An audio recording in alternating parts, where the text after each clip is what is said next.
Hey, welcome. Welcome to our weekly TM conversation. These have been great experiences for us over the last several weeks. It's been fascinating, informative, as we've been able to just really have some conversations, talk about a lot of the topics that are just coming at us so quickly these last several weeks during this COVID situation. So thanks for joining us.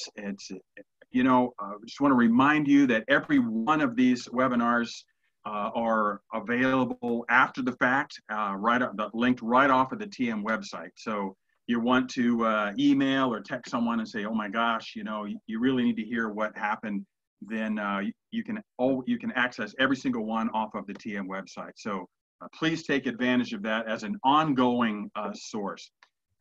As we've thought about it these last few weeks, and through this whole experience, our focus has been connect and support.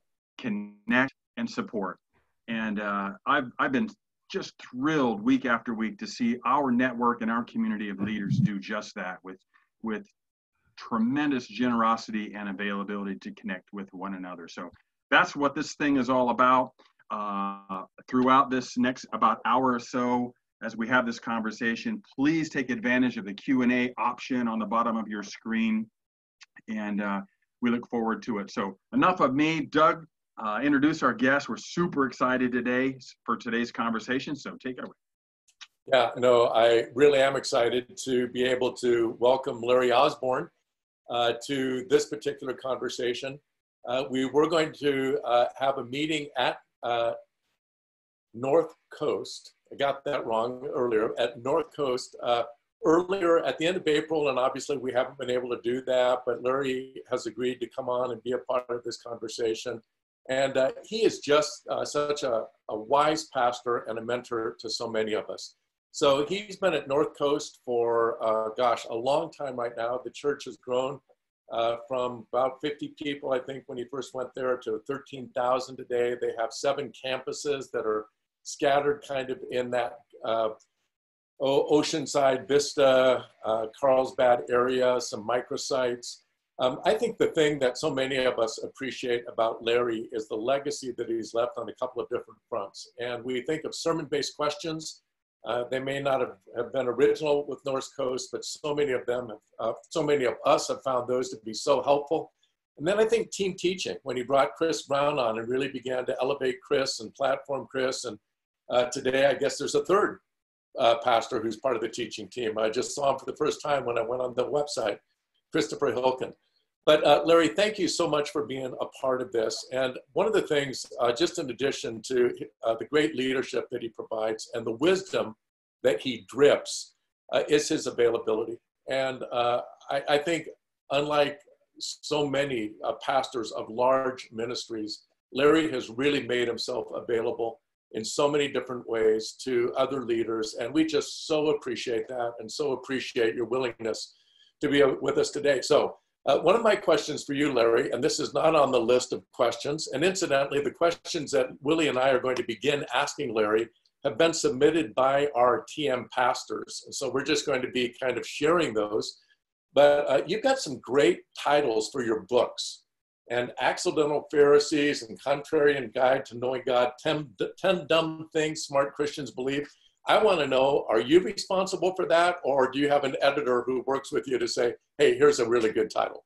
Oh, I like to think in sound bites, so I just have kind of a natural bent towards that stuff. So I think most of the titles, Thriving in Babylon, those kind of things, the ones that were mine, the ones I got tired of is I did Sticky Church, and that was the only sticky one I wanted to do. Okay. I wanted the next one, Sticky Teens would have been the Unity Factor, because it's about unity. So I lost some of my leadership books because Sticky Church did so stinking well. They wanted Sticky Buns, Sticky Fingers, and Sticky everything else they could think of. So you're just a sticky guy from here on out. You're never going to be able to live it down. Yeah, it's like an actor being on a sitcom and then trying to change his identity. It's not going to happen. So my books on spiritual life, those are mine. Okay, gotcha. I'm doing one on preaching probably coming up, preaching for life change and discipleship.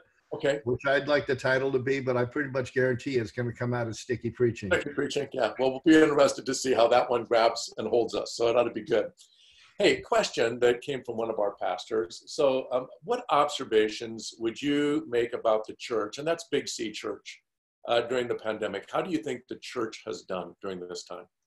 Well, first of all, I only know the American church. One of the things that has allowed me to be accessible, as you mentioned, is kind of early on in my ministry, I made some decisions of what I would do and wouldn't do. And it was to focus on a local church, focus, of course, on my family, and then focus on American pastors. So the reason I've been able to be accessible and still have a family that grew up loving Jesus and glad I was in ministry was I don't go overseas unless it's vacation and stuff. Okay. So I feel like I know the American church and church planting in America well, but the Big C church, frankly, not that well. So but in the American church, I think the thing, that has surprised me the most, and I think surprised all of us, is this wasn't, first of all, the disaster we all thought. And when it came down, everybody thought, how am I going to keep in contact with my people? And anybody with a mortgage or a staff, how are we going to pay our bills? And both those things have not been anywhere near as hard as we thought. And so that has been, for me, one of my observations about how the church is done. Just as Jesus said, that when he kicks us out of Jerusalem with a great persecution, Acts 8 arising, sure enough, that's not a setback, that's a setup for the expansion of the church and all the things God had immediately right afterward. So I think there's been a lot of good that has come out of that. I've been surprised every now and then of how pleasantly surprised, because it's not as common as I would have thought in this polarized culture. But I still am surprised every time someone confuses the constitutional issues with spiritual issues of what's the best thing for us to do as a church, discipling our people. Those things get squished together by some leaders that I highly respect, and I scratch my head. I think the other thing that we've done well is we have realized that the church is not the building. And for most of us, if you got a church over 150, you're a crowd on the weekend. You're a church when you gather elsewhere. So those would be some of the things. Probably also, I think it was Buffett that said, when the tide goes out, you know who's not wearing a swimsuit. When this happened, I think the churches that were most exposed were those that talked about community in small groups, but in reality, it was all about the weekend. Because once that was pulled away from them, they really had to scramble. Yeah, cool. Here we go. Ooh, I got to unmute myself here. So Larry, another question that came in, and leadership obviously is essential and so important. Leaders just have to stand up and lead. Sometimes even if you're not sure what to do, you have to lead somewhere, right? So what do you think are some of the qualities in leadership that have been especially important during these last many weeks? Well, I just put together a talk for, I think it's Leadership Network has something called the Next Normal that they're going to do early in June on an online conference. I did a little thing for them on it. And it was on exactly that. I think the most significant thing at this point for leadership is what I call both-and leadership. And it sounds easy, but it's incredibly rare. Almost everybody has a bias towards creating the future or protecting the past. And when those two come in conflict, we just immediately go to the one that our heart is. And during disruption events and times of disruption, where you're at that intersection between the old and the new, which I really believe we are, you can't ignore one to chase after the other. The only organization that has only a future to create is a startup. And somewhere within a year to 2 years of being a startup, be it a business or a church, it has customers to take care of. It has responsibilities to take care of. And if all of its focus is on the future and none of it is on protecting the past, you have a problem. I was raised in a strongly teetotaler environment. And so Jesus, when he talked, said some things to a wine drinking culture I wouldn't have understood at that point in my life. I knew that if you put they told me if you put new wine in old wineskins, it expands and all that. But I've asked sometimes rooms full of a huge room of pastors, what else did Jesus say? And they don't know. And he said this, No one who has partaken of the old wants the new. And when I got that, I had to fall on my knees and say, Jesus, forgive me. Because I always thought everybody should be future focused. He's in that passage explaining how people respond to things, particularly the gospel in him. And I always thought in the early days of contemporary music that if you love Jesus, you'll learn to like a subwoofer. And that's just not true. And so I believe one of the most important things is learning to protect the past and create the future. And that would mean you need a champion of both in your organization, because we all do a little of both. But I can look at the history and the major decisions, and I can see whether they're a spiritual IBM that gave away the code to Bill Gates, essentially gave away the code to Bill Gates of PCs because they wanted to protect their mainframe cash cow, or whether they're JCPenney spiritually, that was so into creating the future, it brought in a CEO from Apple, knowing that the past, they couldn't survive the past alone, which was bogus sales, inflated pricing, coupons, all that. And as they put all their focus on the future, they lost all the people who like those stupid coupons. And they still have those bills to pay. And of course, they just recently went bankrupt. And I see churches falling in those two categories. A good leader will find a way to have a champion of both. And eventually, if it is time, will almost, to use again another business analogy, like Apple will cannibalize its current product to create the future. But as it does that, it still has a long legacy of past that it's protecting. So that to me is the number one trait, and it's incredibly rare. So let me flesh that out a little bit. You talked about both and, having a champion who does the both and. How are you going to do that at North Coast? Well, I think as an example, North Coast prior to this, we saw ourselves as a local church with 7 local campuses, and we had a scope that reached people who were within 20 minutes of those campuses primarily. And so we were a church with a little over 13,000 showing up at a weekend and 7 local campuses, plus an online presence. I think we're coming out of this thinking of ourselves as an online church with 7 physical locations. And that's a very different thing. In the past, time, money, and best leaders were all into our local place, not a both and. And so if a campus had air conditioner go out, it got fixed right away. If it called and said, hey, we need this or that for the youth ministry or whatever, as soon as we could, we got it done, usually that week.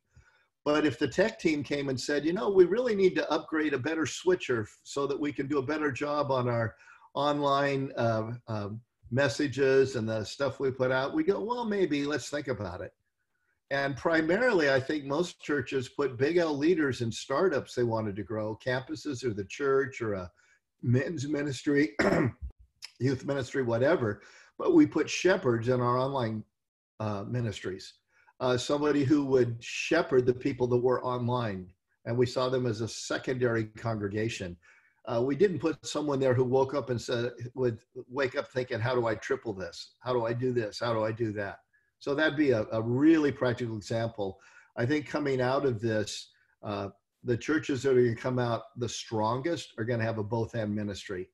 And it's not, every now and then you read these articles as if all the future is online. It's like bull. You know, we need to be a little like Grand Canyon University. What is it? 18,000 students and a beautiful campus, but also 70,000 total online. So they don't ignore either one. I'm sorry, I have to run with this one just a little bit more in a couple of different directions. So for the average church, how would you encourage them to think about staffing? You know, in the past, it's been, you've got a children's minister, a youth minister, a worship leader. You do those things, maybe small groups. Where does the online person fit in the whole staffing thinking? As you look at well, let me step back to what I call that big L leader.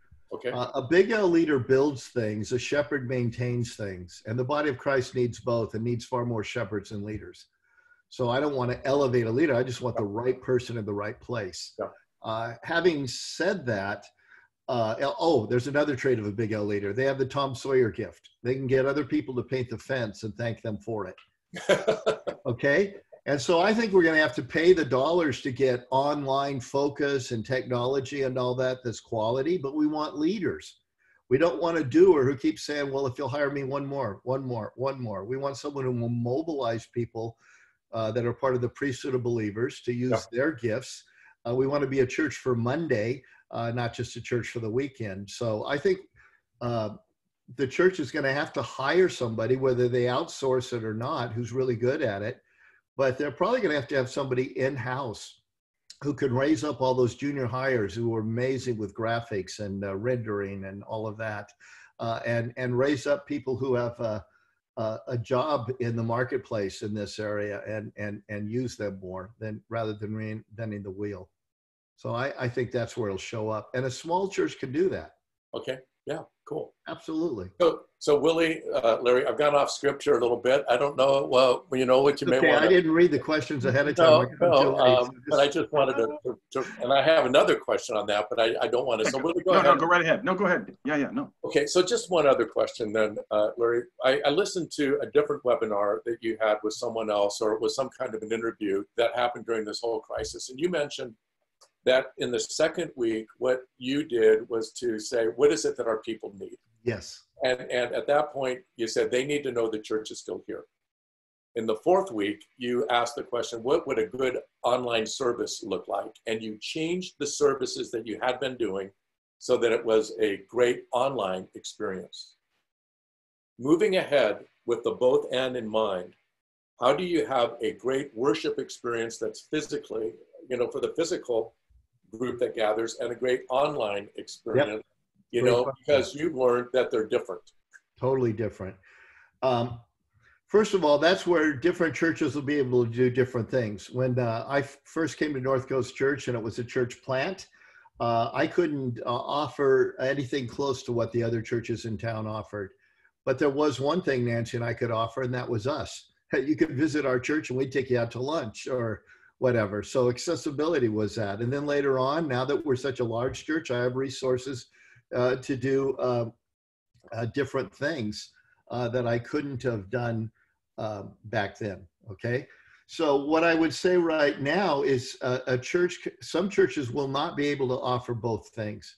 Their budget is too small. They're too small, but they're still able to think through what is best here. Okay. Perhaps record it and decide whether what kind of graphics to use with it or whatever. One thing we're considering here is the idea, we tape on Thursday. And so the idea we're considering is tape the shorter version with the different camera work and all that we do right now on Thursdays.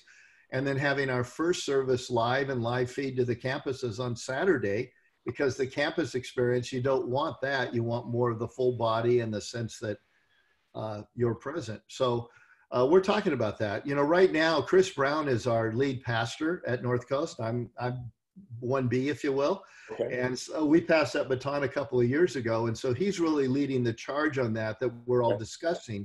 There are a group of us that are on the strategic leadership team and some of the planning.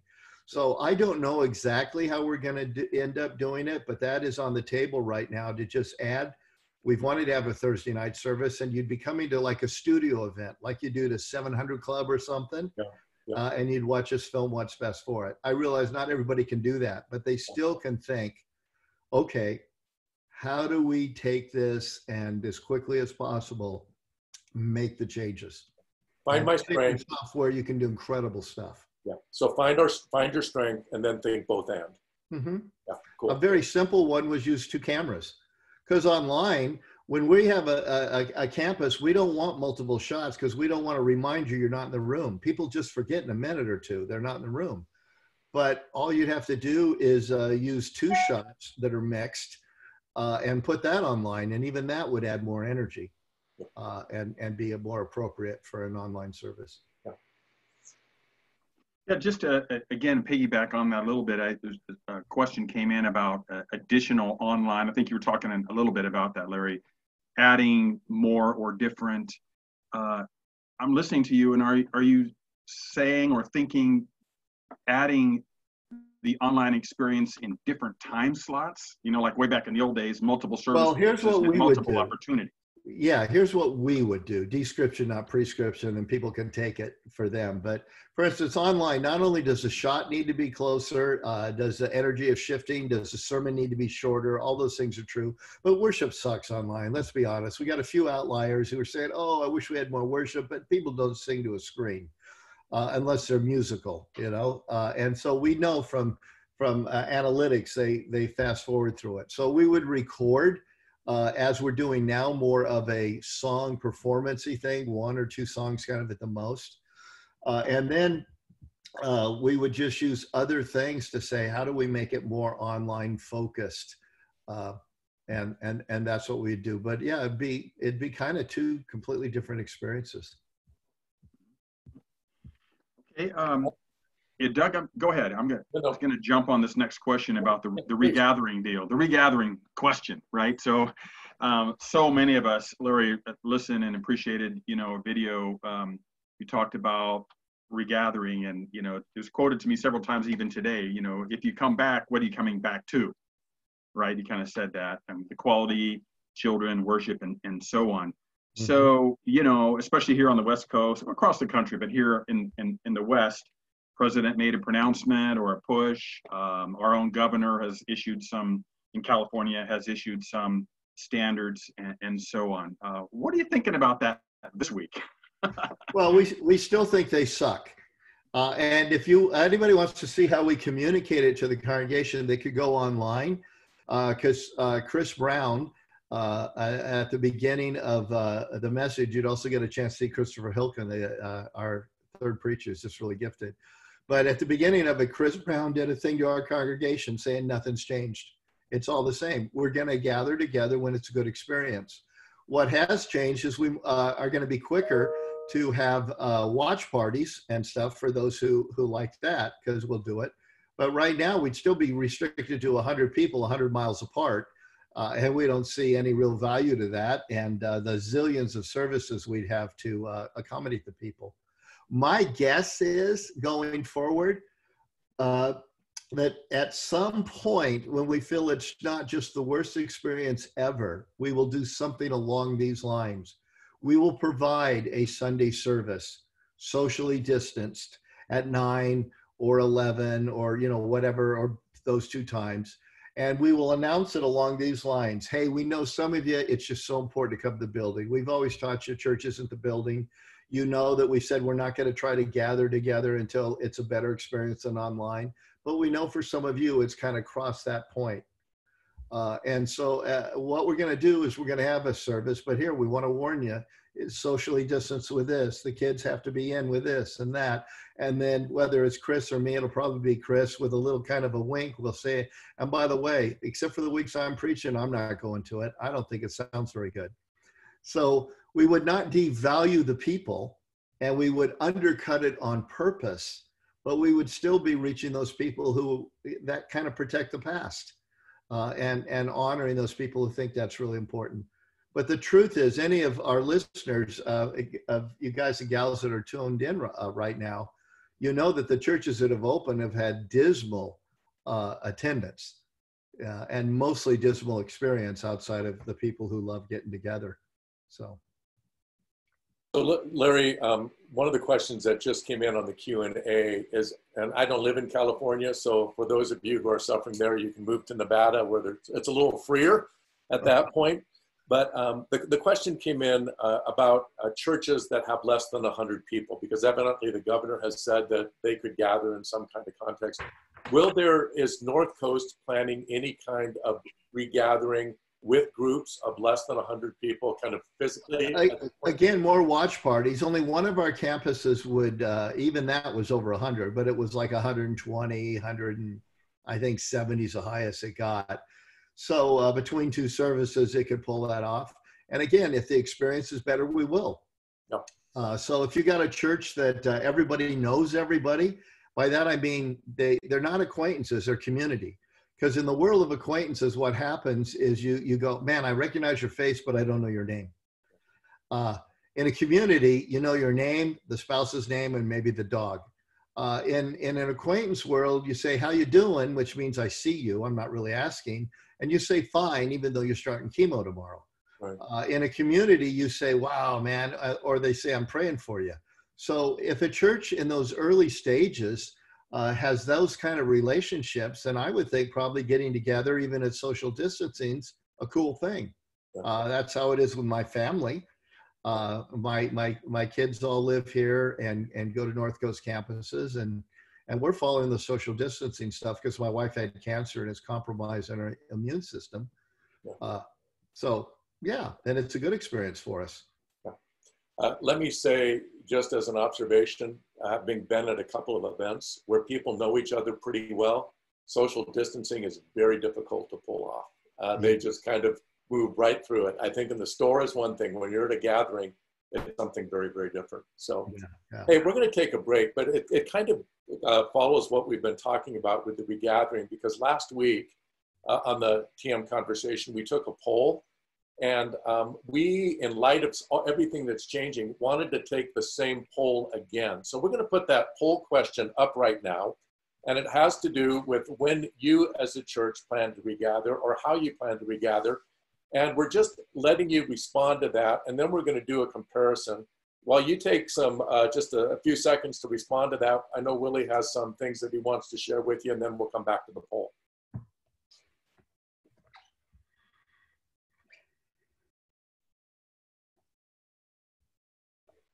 Can't hear you, Willie. There we go. Oh, are we on now? Sorry. So yeah, please take a few seconds, several seconds to take care of that. While you're doing that, just want to remind you, hey, one of the things, again, connect, support. So we hope you're taking advantage of the group page, our Facebook Leaders, TM Leaders page, just to connect, share ideas, and respond and so on to each other. Also, hope you realize and know that our pastor mentor groups continue to meet. And if you're not in one of those pastor mentor groups or group meetings, please get a hold of Doug, anyone, but Doug is sort of the point man on that. So essential to be a part of a smaller group like that. So please do take advantage of that. We'll be talking about next Tuesday in just a few minutes. And I know October sounds a long ways away, but we are even now prayerfully planning to celebrate together our annual get together. It's going to happen in one form or another. We're not sure exactly, but I'm going to take Larry's lead and say, if the experience is going to suck in person, we're not going to do it in person, but we'll do something else instead. All right, let's see how we're doing with this survey. So just, I don't know if the results are done yet, but it was interesting that last week, we'll start meeting in June. 27% of the respondents said that that was going to be the case. And we plan to regather after June. It was 58%. There is a slight tilt towards gathering earlier, but it's a fairly significant percentage. So just say that I think for some of our churches, because of the announcement, things have changed a little bit. But I think most of our churches are staying the course in terms of where they were before at that point. So, hey, just a reminder, if you have questions, please put them on the Q&A, and we're going to get to those in a moment, and would love to ask Larry the things that you're thinking about. Hey, let's jump ahead to another question, Larry. Thanks again. Thanks for being with us. So you are the sticky church guy with a fresh haircut, by the way. I hope everyone noticed that, because we had all these side bets going on after your promo video about whether you'd show up with a haircut. So thanks for doing that.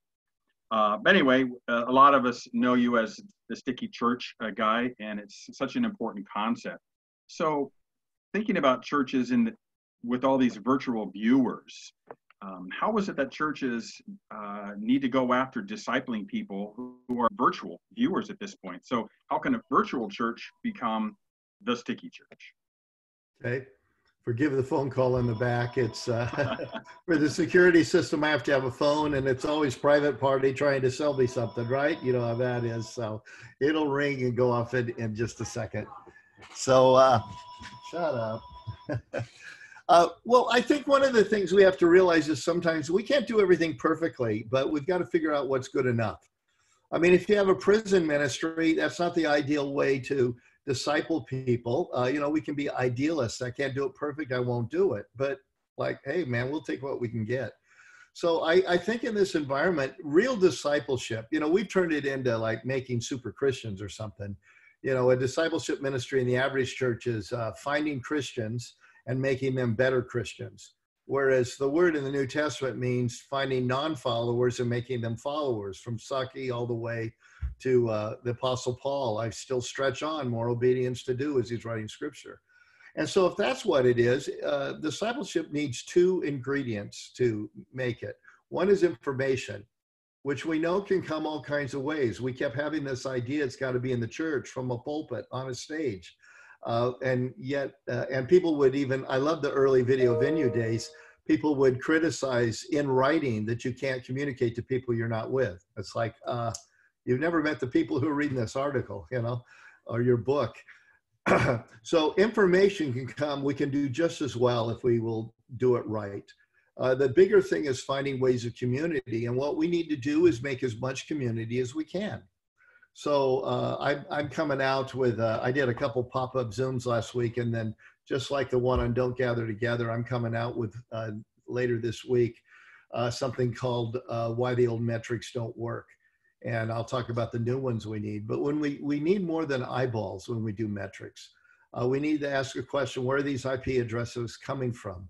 Is there a group of people we can gather together? And then we need to go back to the entrepreneurial church planting, not planning and having someone else do it type of leadership. A good example would be to a pastor, unless your church is thousands, you've got 24 people meeting in a certain part of the country that are watching you online regularly, starting to donate even without you asking for it. You need to contact all of them and say, hey, we'd love to get you in community. I'm going to have a Zoom call for everybody in Nashville that's watching. You catch that? Not, you ought to get in a group. Here's a shepherd who's put together a chart of groups. We're going to have a Zoom call. I'd love to meet you. I guarantee you virtually anybody who could be on it would be on it. Ask them if they want to be in a group thing. Most would say, yeah. Lead the stinking group for a week or two. You know, get out of your office and actually do frontline people ministry. And then out of that, you'd find a leader and put it together. Or even a very large church like ours could have, Christopher and I could all do something like that, and key leaders. But we can't just tell people what they ought to do. We have to paint by numbers, okay? And we have to pursue. We can't announce, we have to pursue. And that's what every church planter did in the early days. And somewhere around 250 to 300, we lose that. And we become an administrator. And people become numbers instead of names and faces with stories. We will not be able to reach people online if we treat them as numbers. But we will be able to treat them if we actually treat them as real people with faces and names and pursuit. So just a kind of the real church planter mentality to go after those people that are out there and try to figure out in an entrepreneurial way how to reach them. Yeah. Yeah. See, we lose it, as I said, around 300. I think we make the switch, 300 to 400, from people to numbers. What I realized early on in the early days of North Coast Church, somewhere around 200 or so, I couldn't follow up on visitors, but I could follow up on second-time visitors who by definition had something they liked about North Coast Church. I only had so much time, money, and energy. So rather than having just a letter and some form thing goes out to everybody, why don't I find where the low-hanging fruit is and put on my overalls and go pick it? And we just lose that so quickly. And then we wonder why people don't respond. Yeah, that's so good. So I'm just wondering if I could jump in here on that, Larry. It's interesting, the last few weeks, it seemed like a lot of pastors have talked about, gosh, I didn't think that we could connect with everyone, or I didn't realize how many people I could actually connect with. And lo and behold, I have, and I am, we are. So in your context, are you finding that either yourself and or other staff people, are you needing to direct them or lead them as it is to be more intentional about making those connections? Yeah, the churches that have done it best are much more intentional. Chris, in our case, has done a great job of reminding people you have a new job. You used to have a job description, and most of us have moved into community service. or into congregational care bucket. And there is no reason at this point we can't come out of this a better person, having sharpened our saw in whatever skill set we are in, and having even more contact than we used to. This is a golden opportunity to find out what we really think is important in our life. And so I just look at it, well, if you can't do that, you can do this. And there's a lot of important, non-urgent things. Use Stephen Covey's old stuff that we never had the time for. Dude, we got the time now. Let's go get it. Yeah. So you talked about the new job descriptions that the staff has. You mentioned one being community service. Was that service to the community outside of the church or in the church? One of the questions that came in, especially if it's outside of the church, what kinds of need-based, what kinds of needs has the church tried to respond to, during this crisis? Well, it's thrown a wrench into the way we do things. We were missional before it was called missional. We just didn't know it. And prior to this, we average about 4 service projects a day. We have an incredibly robust system of paint by number, getting our people out on things. Many of the things we used to do, we couldn't do. We couldn't go to Solutions for Change and take care of the children while their mom, who's a victim of domestic abuse, is taking classes. I mean, the AIDS, there were so many things we couldn't do. So what we did do, and Connor McFadden, the guy who heads it up, did just a brilliant job of this. He looked around and said, where is there a great need we can do? And let's throw everything into that. Let's not try to do as many things, but something. In our case, it was a food drive, because in all of your communities, you know that people who serve food to the needy are running out of food, already a year's supply. We actually were able to, from 9 to 12 o'clock on all of our campuses a few weeks ago, I think it was 60 tons, by simply telling everybody they're anxious to help, drop it off. We met in gloves and the mask and all this sort of stuff. It was 6 or 7 semis full of stuff. Every organization we worked with was beyond blown away. I think Escondido, the city of Escondido, where we have one of our campuses, had at Christmas time, where everybody cares, this big drive of churches and businesses and the newspaper, you name it, and they got like 20 tons. And, we pulled 60, and no, they got 15 tons. And our Escondido campus got 20. So it just was phenomenal. The thing I encourage churches to do is maybe that one or whatever, but pick one thing or two you'll do well, rather than a bunch of things you can't do anymore.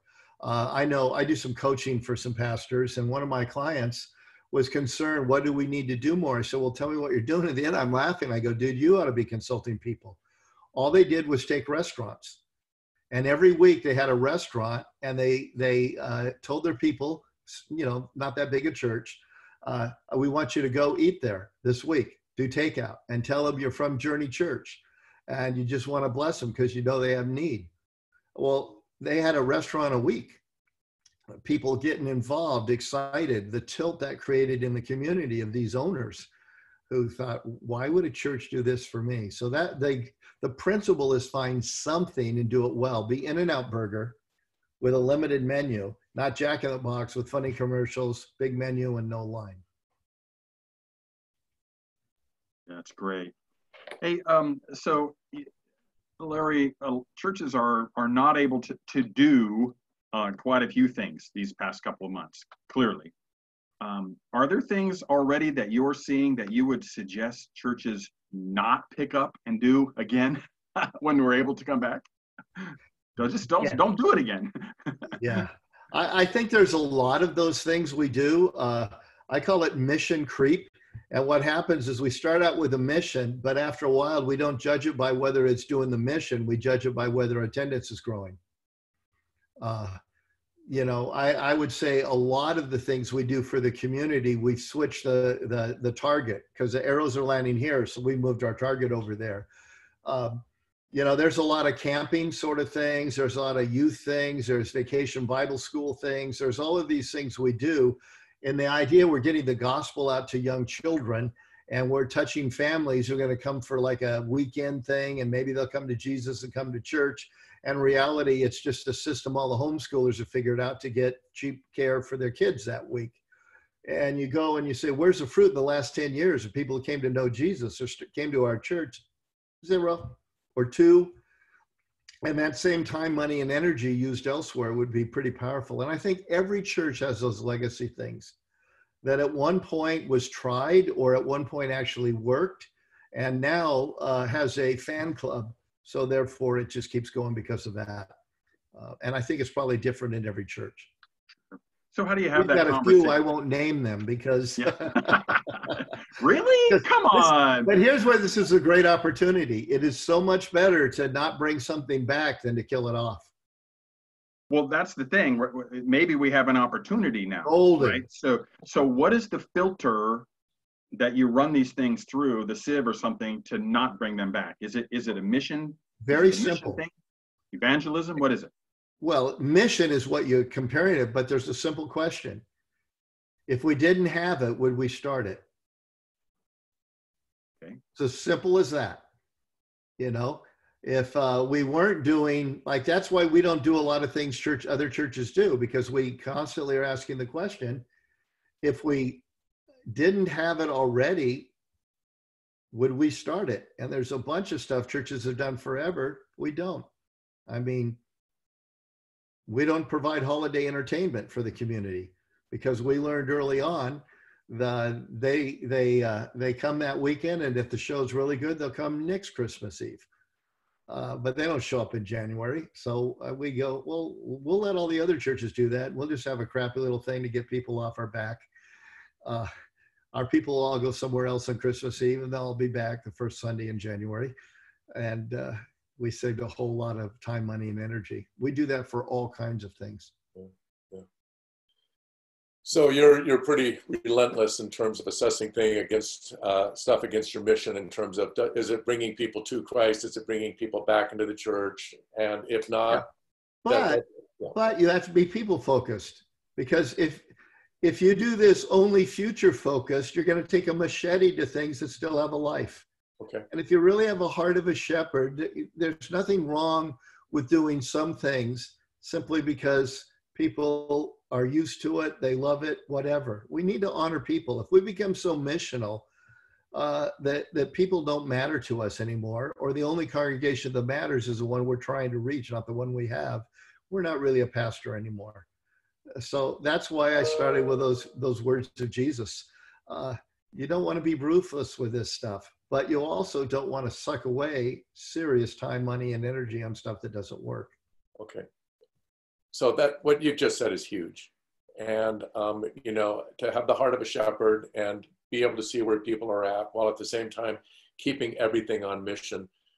Can you give us an example of something that you said probably isn't all that, how can I put it, core to what we're doing in terms of the mission at the church, but it was so meaningful to our people, we are still doing it? Yeah, okay. And by the way, to make a shameless plug for one of my books, Lead Like a Shepherd is that.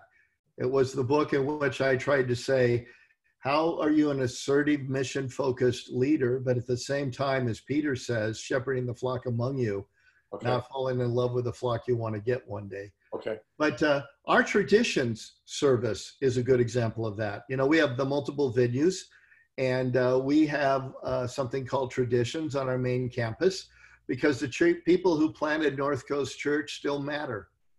And 40 years ago, they were 40 years old. Now they're 80, 90 years old, and they matter to Jesus. I can't remember the last time somebody came to Jesus in that service. It's been a really long time. Oh. But why do we have to tell these people we don't like you anymore? Okay. We don't care. I will. When we go back to when we started Traditions, I was more than willing to take care of their needs as long as they weren't going to sabotage our ability to create the future. See, as you take care of those who honor the past, there's one group you can't let have a voice. And that's those people who want to live in the past and not let anybody go into the future. And by the grace of God, we just had such incredibly cool older people who hate a subwoofer, don't like it very loud and all that, but walk by the edge and peek in, and their heart just burns with joy to see all those young people there. They just say, please don't make me go there. I think what you said right there is just huge. You know, they appreciate something about the past and the traditions that have been apart, but they're going to allow the future to happen, and they're not going to throw a rock. And it's a both and. I couldn't have made it, you know, we couldn't blend it. Yeah. Here's two hymns, and now we got the Intelligent Lights and the hazers.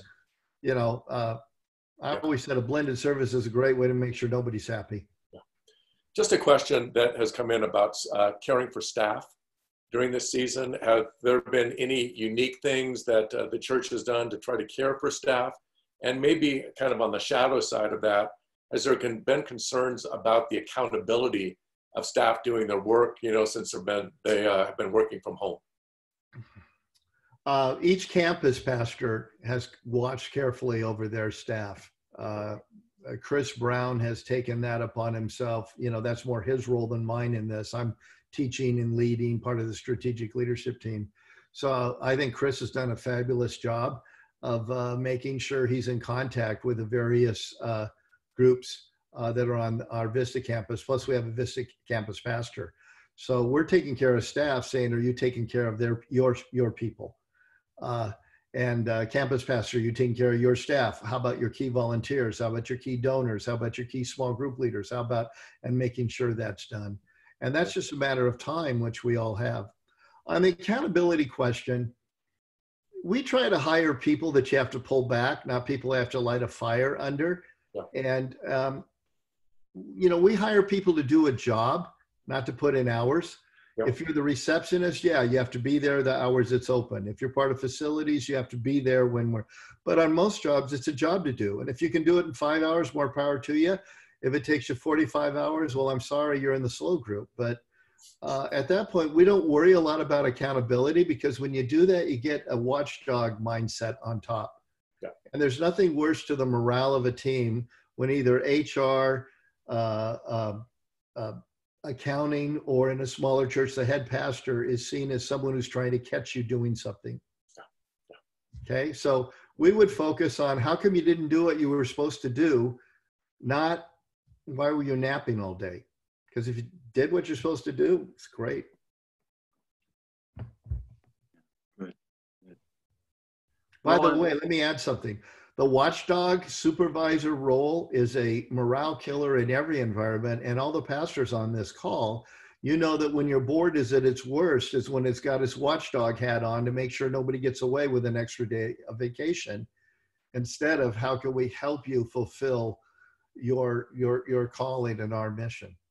So yeah, that's just a great word for us, Larry. I appreciate that. I just want to go backwards just a little bit, because I want to catch a question. I think it came in from Jim out in Arizona. I was talking, you commented about, you know, online with multiple campuses, multiple venues. His question was, what do you see as the potential downside of kind of multiplying and scattering out like that in the multiple campus but online format? Are there concerns you have downsides to that? Not particularly. Obviously, there's always concerns. I mean, the Apostle Paul, all the churches he planted went sideways. That's why he had to write those letters. So I think sometimes we got this idealistic thing, if we do everything right, everything goes well, and it hasn't from time immemorial. I think one of the weird things that caught me when this first happened is how many pastors took the principle of Hebrews 10:24 and 25, forsake not the gathering of themselves together, and thought it was to come to the event. But Hebrews 10:24 starts out this way: consider how to spur one another on to love and good deeds. Don't stop meeting.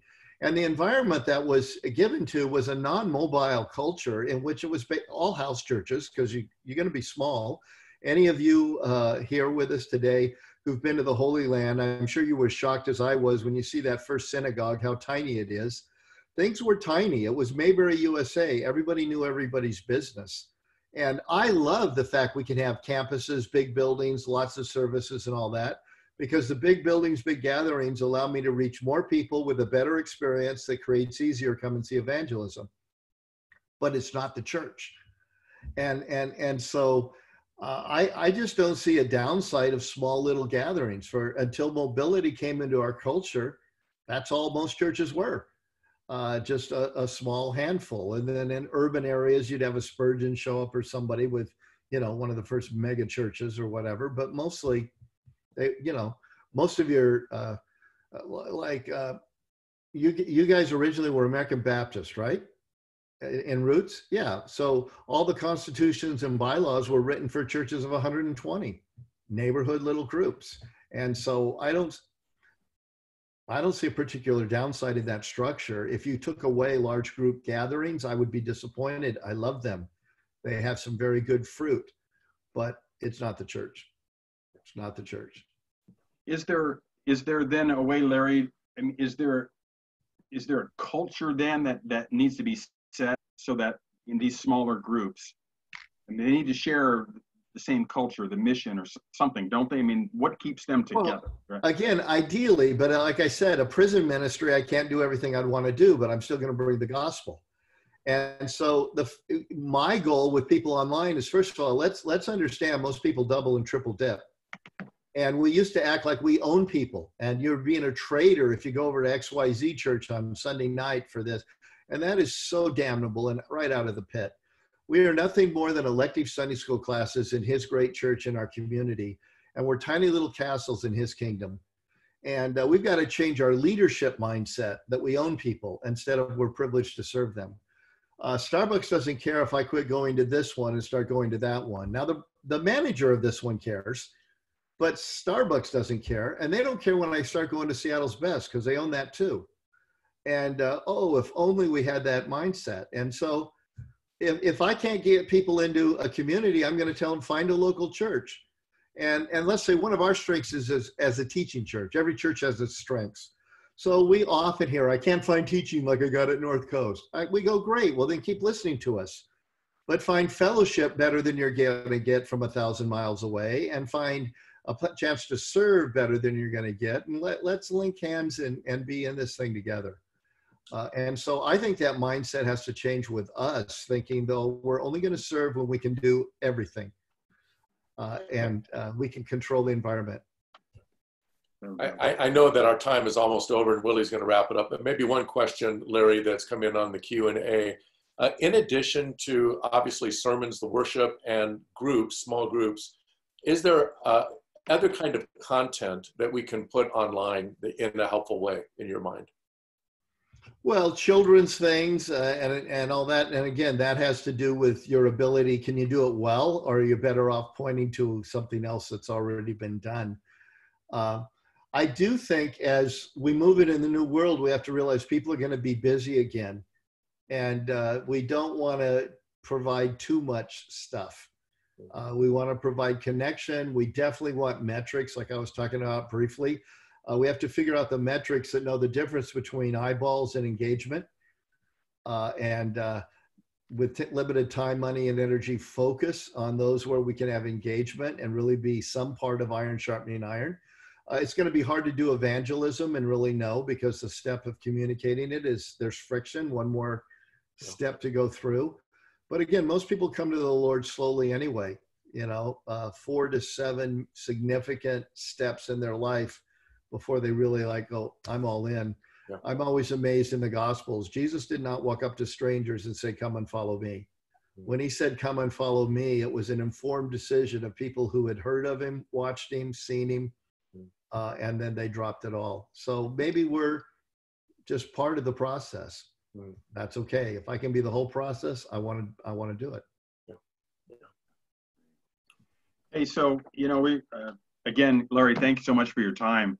So appreciative, and your generosity with leaders. Thank you. So, one of the things each week we just say, hey, you've been chatting with us for a little while. And so if you were to give a parting thought or a challenge or observation, what would it be? Stay flexible.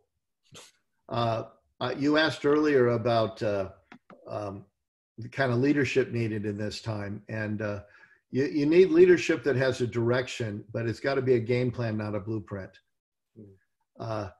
some of us by nature are blueprint leaders. We get away, we plan, and boom, we've got it all figured out. It doesn't work in times of disruption and times of change. You got to be like a coach with a game plan who thinks they're going to go do this, but all of the team knows. They're not panicked when there's change because everybody's aware. They're using phrases like "for now" or we're keeping open. Make sure people know that, because if you're going to be a good leader, you are going to make changes you don't perceive coming up right now at all, numerous times in the next year or two.